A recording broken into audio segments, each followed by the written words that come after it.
Welcome to the Deep Dive, where we take a stack of sources, pull out the key insights, and basically give you a shortcut to being well-informed. Today we're diving deep into a sector that's, well, absolutely vital for comfort, industry, and the economy, especially in hot climates: refrigeration and air conditioning. We're focusing specifically on the Kingdom of Saudi Arabia. And we've got some really detailed sources here, everything from basic definitions, market trends, major projects, and even the whole support system for entrepreneurs. So our mission today: unpack what cooling really involves, explore its massive impact on Saudi Arabia's fast-developing economy, and, discover the surprising opportunities popping up. Okay, let's get into it. Absolutely. And what's really interesting, I think, is how fundamental this sector is. Everyone needs it, right? But it's also evolving incredibly quickly, especially when you look at it in the context of Saudi Arabia's big national development plans. So we'll look at not just the what, but really the why this field is so critical for the kingdom's future and, well, for anyone trying to understand that economic landscape. Okay, so before we go too deep, maybe let's just make sure we're all on the same page. Because when we talk cooling, often refrigeration and air conditioning, they just get lumped together. Yeah. But our sources draw a pretty clear line, right? That's a great place to start, yeah.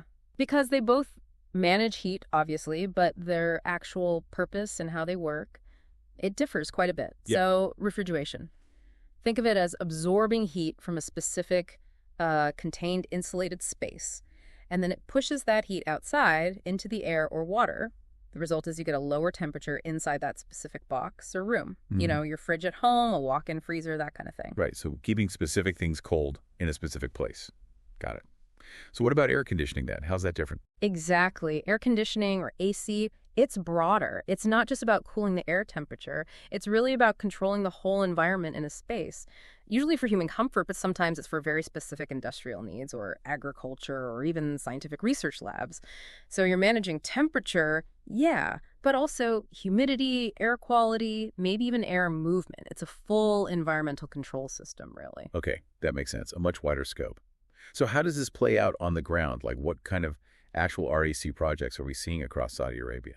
Well, building on that distinction, you can sort of see two main streams for projects in the kingdom based on our sources. First, there's the industrial and commercial sector. A lot of the day-to-day work here is, maintenance and repair of existing EC units. That's the bread and butter. Plus things like washing the units, which sounds small, but it's important for efficiency. And there's a big market for buying and selling units, too, especially as people upgrade older, less efficient ones.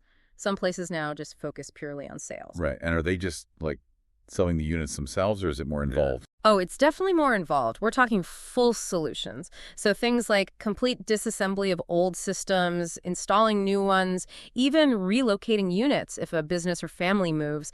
And they're putting in the advanced stuff too, like VRV, VRF systems. VRV, VRF. What's that exactly? Variable refrigerant volume or flow. Basically, unlike old systems that just blast cold air everywhere, these let you control the refrigerant going to individual indoor units. So different zones in a building can have different temperatures, some cooling, some maybe even heating. It's way more efficient and flexible, especially for big commercial buildings. Oh, okay. Much smarter systems. Definitely. And you also see specialized services, central AC, obviously, but also concealed systems, where you don't see the units. And things like multi-stage evaporative cooling, like Air 2.0. That tech's really good for hot, dry climates because it uses water evaporation, which is super efficient.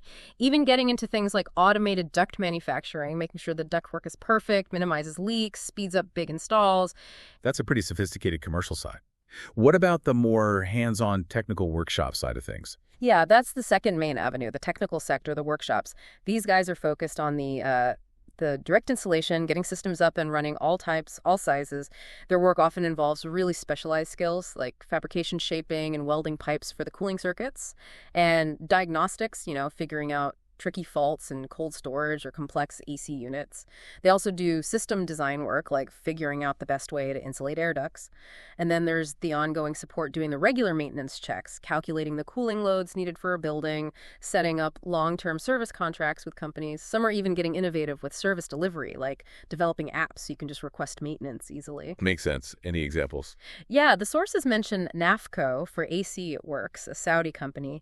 They seem to cover the whole range: automated duct design, cold rooms, ventilation, concealed AC, Air 2.0, central AC, VRF, VRV, all meeting international standards. It really shows the technical depth there. Okay, so we've got the definitions, the types of projects. Let's zoom out a bit. Why is this sector so fundamentally important economically for a country like Saudi Arabia? You mentioned the demand is huge. It is. The numbers are pretty stark, actually. They show this huge dependency, but also a really clear need for innovation. Just look at electricity demand. Between 2010 and 2015, it grew 1.2% annually. That meant adding about 6 gigawatts of capacity, and a lot of that was driven by cooling. And get this, just a 1 degree Celsius temperature rise from winter to summer adds significantly to that demand. By 2015, they needed about an extra 1 million barrels of oil per day just to meet summer electricity demand, mostly for cooling. 1 million barrels a day. Yeah. Wow. And globally, Saudi Arabia is third in electricity use for air conditioning. Only the US and China use more. Over half the total annual electricity use in buildings is for AC. And at peak times, it's like 70%. Residential use alone was 101 terawatt hours back in 2018. 101 terawatt hours just for homes. That sounds massive. Can you put that in perspective? It is massive. That's roughly the total electricity consumption of a whole country, like, say, Switzerland, just for AC in Saudi homes. Incredible. Right. So it highlights the scale of the challenge and why efficiency is such a big deal.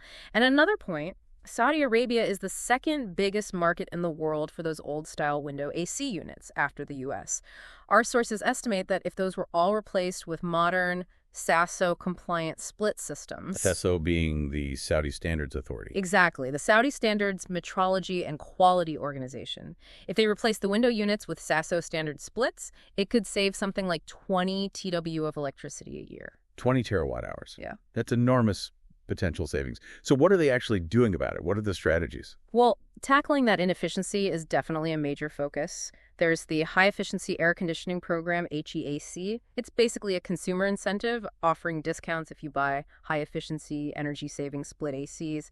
If that program is fully rolled out, it could cut residential electricity use by maybe 24%, with the goal of hitting 35% reduction. Okay, so pushing consumers towards better tech. Yeah, and also tightening the rules. They're pushing to raise the minimum energy efficiency factor for split ACs by a huge 57%, and also trying to cut refrigerator energy use by 22% through new standards. Plus, there's a plan to phase out those inefficient window AC units gradually. This sounds like it must be creating massive business opportunities, right? Especially with these efficiency targets. Oh, absolutely. The Saudi market is huge. Investments are already in the billions. And this strong push for energy efficiency, it's really opening doors for new innovative business models, like cooling as a service or pay-per-use systems. Cooling as a service, how does that work? Well, instead of just buying an AC unit, a company provides the cooling itself as a service. They install, maintain, and operate the equipment. The incentive for them is to use the most efficient systems possible because their profit is tied to performance and energy savings, not just selling boxes. I see. So it aligns the provider's goals with the national energy saving goals. Precisely. It could really boost market efficiency and competition, especially given how high cooling energy use is there. And the overall AC sector is expected to grow about 9% in the coming years. The residential market alone, which was around $520 million in 2022, is projected to hit over $900 million by 2030. It's a really dynamic space. And this growth, it's not just happening on its own, right? It sounds like it's deeply connected to the kingdom's Big Vision 2030 plan and all those mega projects we hear about. Exactly. That's a key question. How do these huge national initiatives directly drive the need for better cooling? Well, the investment keeps pouring into REC projects because of several things. Definitely the big development projects under Vision 2030, but also, natural population growth means more demand. There's the whole industrial and tech revolution happening across the board. Plus, old equipment just wears out and needs replacing, ideally with more efficient stuff now. And then there's that strong push for energy and environmental conservation we just talked about. Right, and these aren't small projects we're talking about. No, not at all. These are massive, nation-shaping projects, and they're backed by national programs focused on finance, quality of life, transformation. Think about NEOM. That's a $500 billion project. Its whole philosophy is built around efficiency and livability. So the cooling demand there isn't just big, it's demanding sustainable, potentially revolutionary cooling solutions like smart grids, maybe renewable powered. It's like a test bed for the future of RAC. Wow, so it's not just more cooling, but smarter cooling. What about some of the other big names? Tourism, urban development? Yeah, precisely. Then you have luxury tourism spots like Amala and the Red Sea project, building high-end resorts in very hot places. That requires incredibly sophisticated, integrated cooling systems just by definition. Plus huge urban developments like Roshan or Saudi downtown, building new communities across multiple cities to meet housing demand, and Qiddiya aiming to be this massive global hub for entertainment and sports. Imagine the climate control needed for something like that. The sources also mentioned the line, specifically that unique linear city concept. That alone will generate enormous and probably unique demands for RSC systems. So yeah, all these huge national efforts are creating this massive, sustained demand for advanced cooling. Okay, so the opportunity is clearly massive, which leads to the question, who's actually helping entrepreneurs and innovators get into this space? Is there a support system? There is, yeah. The sources show the kingdom's really built up quite a comprehensive ecosystem for entrepreneurs in this area. It seems to have three main parts. First, you've got the government supporting bodies, like the Ministry of Energy, obviously setting regulations, but also running programs to encourage renewable energy use and energy awareness. There's the Saudi Energy Efficiency Center, a CEC, which offers technical and financial help, especially for smaller projects focused on efficiency. And CESO, the standards organization we mentioned, they're crucial for setting the quality and efficiency benchmarks that drive the market. Okay, so government setting the direction and standards. What about actual funding, getting these ideas off the ground? Right, that's the second piece, funding entities. The Saudi Industrial Development Fund, SIDF, comes up as a major player here. They offer financial help, advisory services. They have specific programs for small and medium projects, a startup program, an innovation program for industrial ideas, even co-financing for public-private partnerships. So it looks like there are dedicated channels to get capital for promising RAC ventures. Good to know. And the third piece, you need skilled people, right? Exactly. Yeah. Skills and training. That's the educational and training bodies. You have universities like King Fahd, University of Petroleum and Minerals, KFUPM, offering relevant engineering and tech programs. And interestingly, the Saudi Petroleum Services Polytechnic, SPSP, they have a specialized refrigeration and AC program. It leads to internationally recognized certificates, gives students a mix of engineering theory and hands-on practical skills. Seems very targeted. That sounds crucial. It is. And then there's the broader Technical and Vocational Training Corporation, TVTC. They run training programs across hundreds of facilities all over the kingdom, specifically responding to what the job market needs, including RAC technicians. So it really seems like a joined-up approach. Yeah. Policy, funding, and talent development working together. So wrapping this up, what's the big picture for you, the listener? We've seen how refrigeration and AC in Saudi Arabia isn't just about staying cool. It's a huge engine for economic growth. It's tied into national development, and it's creating some incredible opportunities for innovation and new businesses. From the basic science of cooling all the way to these giant mega projects and the support network around them. It's clearly a very dynamic field. Yeah, the future of cooling in the kingdom really shows how vital and strategic this whole area has become.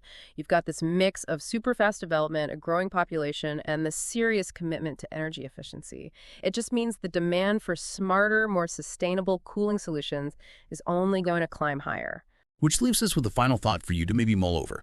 As technology keeps advancing and, let's face it, climate challenges get more intense, how might these kinds of innovative business models, like cooling as a service and these sustainable practices in RC, start to reshape not just economies like Saudi Arabia's, but maybe our daily lives everywhere on a global scale? That's all for this deep dive. We hope you feel a bit more informed and maybe a little cooler thinking about the future of this fascinating industry.